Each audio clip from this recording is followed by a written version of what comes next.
Today's topic for discussion is secondary growth in Pinus stem. Let us see all the details. This is the photograph of secondary growth in stem, and growth rings are also shown to the right side. And this is the Pinus stem, transverse section of Pinus stem. Let us see all the details about secondary growth in the stem.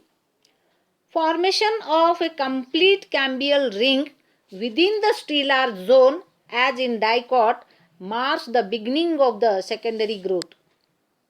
The vascular cambium, which is also known as intrafascicular cambium, joins with the cambium formed in the medullary regions to form a complete ring of cambium.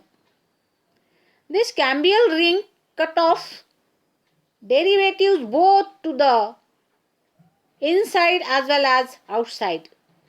The outer derivates differentiate into secondary phloem elements and those on the inner side into the secondary xylem elements. The secondary xylem elements produced during the spring season and autumn season can be structurally differentiated.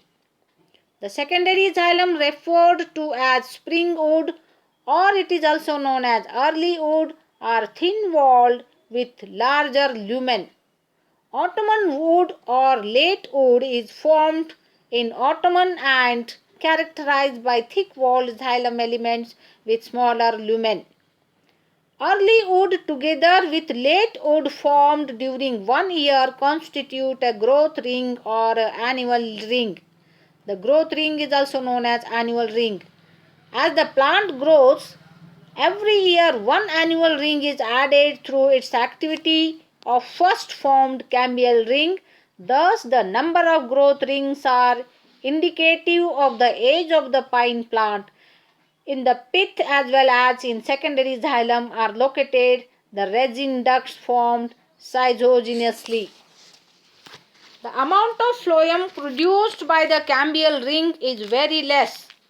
It comprises of the sieve tubes with sieve plates on the radial walls of the phloem parenchyma. Total absence of companion cell differentiate the phloem in the gymnosperms from that in the angiosperm. Next slide. This is the photograph of longitudinal section showing bars of sanio and single border pits.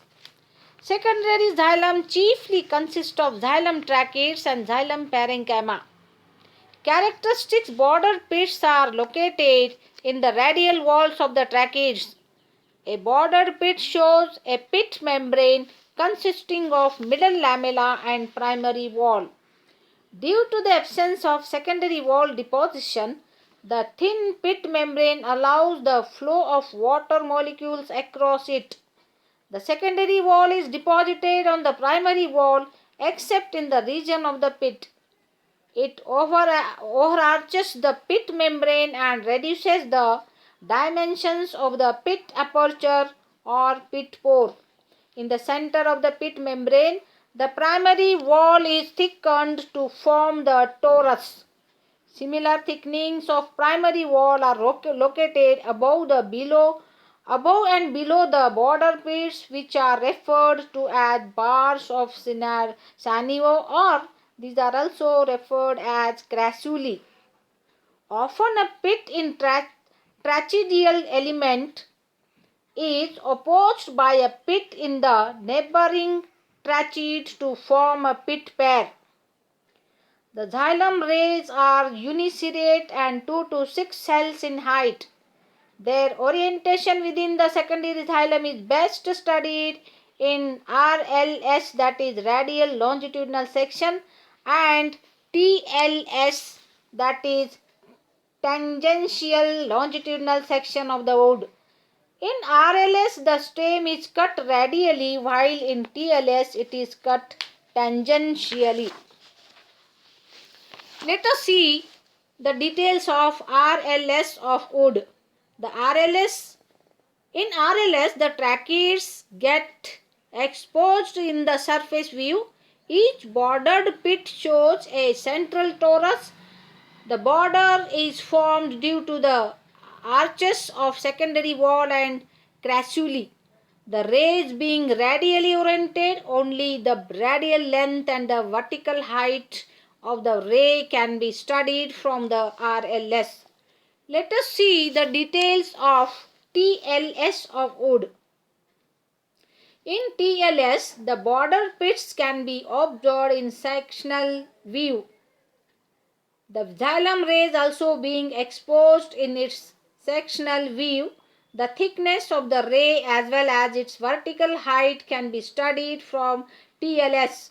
In TLS, one can observe that the rays are heterogeneous, that is differentiated into procumbent cells and upright cells.